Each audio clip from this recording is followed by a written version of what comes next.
ನಮಸ್ಕಾರ. ಇವತ್ತಿನ ಈ ಕಥೆ ತುಂಬಾ ಹಳೇದು, ಒಂದು ಝೆನ್ ಕಥೆ. ಕೇಳೋಕೆ ತುಂಬಾ ಸಿಂಪಲ್ ಅನ್ಸಿದ್ರು ಇದರಲ್ಲಿರೋ ಪಾಠ ಇದೆಯಲ್ಲ, ನಮ್ಮ ಇವತ್ತಿನ ಗಡಿಬಿಡಿ ಲೈಫ್ಗೆ ನಿಜಕ್ಕೂ ತುಂಬಾ ಮುಖ್ಯ ಅನ್ಸುತ್ತೆ. ಈ ಮಾತು ನಮ್ಮಲ್ಲಿ ಎಷ್ಟೋ ಜನಕ್ಕೆ ಕನೆಕ್ಟ್ ಆಗತ್ತೆ ಅಲ್ವಾ? ನಮ್ ತಲೆ ಒಳಗಡೆ ಸದಾ ಏನಾದ್ರೊಂದು ಓಡ್ತಾನೇ ಇರುತ್ತೆ. ಆಗಿದ್ರ ಬಗ್ಗೆ ಚಿಂತೆ, ಆಗ್ಬೇಕಾಗಿದ್ರ ಬಗ್ಗೆ ಆತಂಕ, ವರ್ತಮಾನದಲ್ಲಿ ಇರೋದಕ್ಕೆ ಬಿಡೋದೇ ಇಲ್ಲ. ನಮ್ಮ ಕಥೆಯ ನಾಯಕನ ಕಥೆಯೂ ಇದೇ ಆಗಿತ್ತು. ಸರಿ, ನಮ್ಮ ಕಥೆ ಶುರುವಾಗೋದು ಹೀಗೆ. ಹೀರೋ ಅಂತ ಒಬ್ಬ ಯುವಕ. ಅವನ ಮನಸ್ಸು ಅಂದ್ರೆ ಒಂದ್ ರೀತಿ ಸದಾ ಗದ್ದಲದಿಂದ ತುಂಬಿ ತುಳುಕುತ್ತಿತ್ತು. ಅವನಿಗೆ ಬೇಕಾಗಿದ್ದು ಒಂದೇ, ಮನಸ್ಸಿಗೆ ಸ್ವಲ್ಪ ಶಾಂತಿ. ಅವನ ಹೆಸರು ಹೀರೋ ಆಗಿದ್ರು ಅವನ ನಿಜವಾದ ವಿಲನ್ ಅವನ ಮನಸ್ಸೇ ಆಗಿತ್ತು. ಯಾಕಂದ್ರೆ ಅವನಿಗೆ ಒಂದು ಕ್ಷಣ ಕೂಡ ನೆಮ್ಮದಿ ಅನ್ನೋದೇ ಇರ್ಲಿಲ್ಲ. ಅಂದ್ರೆ ಅವನು ವರ್ತಮಾನದಲ್ಲಿ ಬದುಕ್ತಲೇ ಇರ್ಲಿಲ್ಲ.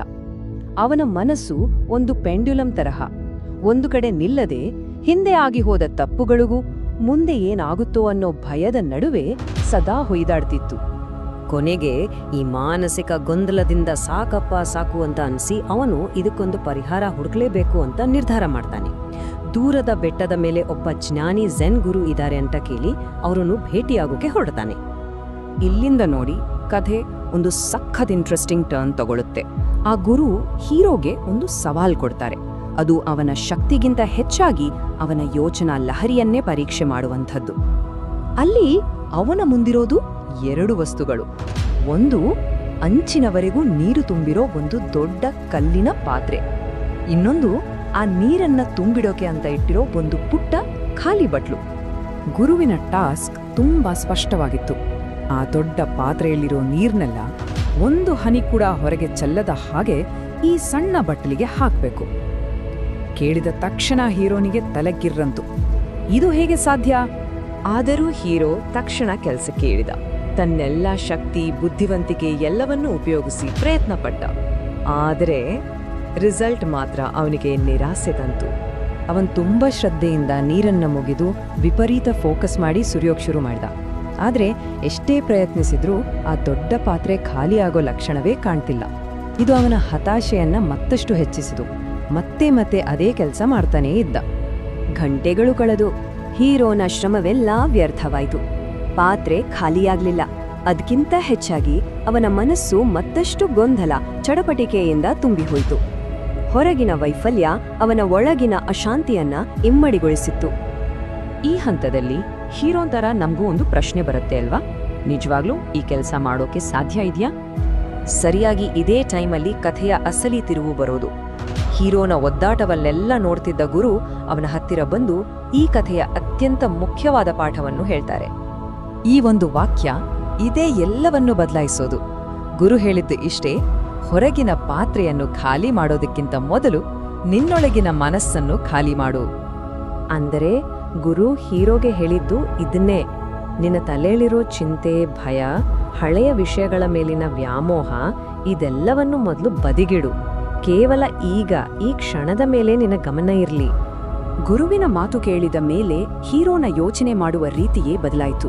ಮತ್ತು ಆಗ ಒಂದು ಪವಾಡವೇ ನಡೆದು ಹೋಯ್ತು. ಅವನು ನಾನು ಗೆಲ್ಲಲೇಬೇಕು ಅನ್ನೋ ಒತ್ತಡವನ್ನ ಸಂಪೂರ್ಣವಾಗಿ ಬಿಟ್ಬಿಟ್ಟ. ಬದಲಾಗಿ ತಾನು ಮಾಡ್ತಿದ್ದ ಪ್ರತಿ ಕ್ರಿಯೆಯನ್ನ, ಪ್ರತಿ ಹನಿ ನೀರನ್ನ ಆಸ್ವಾದಿಸೋಕೆ ಶುರು ಮಾಡ್ದ. ಅವನು ಆ ನೀರಿನ ಹರಿವಿನೊಂದಿಗೆ ತಾನೇ ಒಂದಾಗಿಬಿಟ್ಟ. ಇದನ್ನೇ ಫ್ಲೋ ಸ್ಟೇಟ್ ಅಥವಾ ಹರಿವಿನ ಸ್ಥಿತಿ ಅಂತ ಕರೆಯೋದು. ಈ ಸ್ಥಿತಿಯಲ್ಲಿ ಮನಸ್ಸು ಸಂಪೂರ್ಣವಾಗಿ ಶಾಂತವಾಗಿರುತ್ತೆ. ಮತ್ತೆ ನಾವು ಮಾಡೋ ಕೆಲಸಕ್ಕೆ ಯಾವುದೇ ಪ್ರಯತ್ನ ಬೇಕಿಲ್ಲ. ಅದು ಸಹಜವಾಗಿ, ಸುಲಭವಾಗಿ ನಡೀತಾ ಇರುತ್ತೆ. ಮತ್ತು ಆಶ್ಚರ್ಯ ಅಂದ್ರೆ, ಹೀರೋನ ಮನಸ್ಸು ಯಾವಾಗ ಶಾಂತವಾಯಿತೋ ಹೊರಗಿನ ಪ್ರಪಂಚವೂ ಅದಕ್ಕೆ ಸ್ಪಂದಿಸೋಕೆ ಶುರುವಾಯಿತು. ನೀರು ಒಂದು ಹನಿಯೂ ಚಲ್ಲದೆ ಸಲೀಸಾಗಿ ಬಟ್ಲಿಗೆ ಹರಿತು. ನಿಧಾನವಾಗಿ ದೊಡ್ಡ ಪಾತ್ರೆ ಖಾಲಿಯಾಗೋಕೆ ಶುರುವಾಯಿತು. ಈ ಕಥೆ ಕೇವಲ ಹೀರೋಗೆ ಮಾತ್ರ ಸೀಮಿತ ಅಲ್ಲ. ಇದರಲ್ಲಿ ನಮಗೂ ಒಂದು ದೊಡ್ಡ ಪಾಠವಿದೆ. ಆ ದೊಡ್ಡ ಪಾತ್ರೆ ಇದೆಯಲ್ಲ, ಅದು ನಮ್ಮೆಲ್ಲರ ಮನಸ್ಸಿನ ಸಂಕೇತ. ನೋಡಿ, ಗುರುವಿನ ಈ ಕೊನೆಯ ಮಾತು ಇದರ ಸಂಪೂರ್ಣ ಸಾರಾಂಶವನ್ನ ಎಷ್ಟು ಚೆನ್ನಾಗಿ ಹೇಳುತ್ತೆ.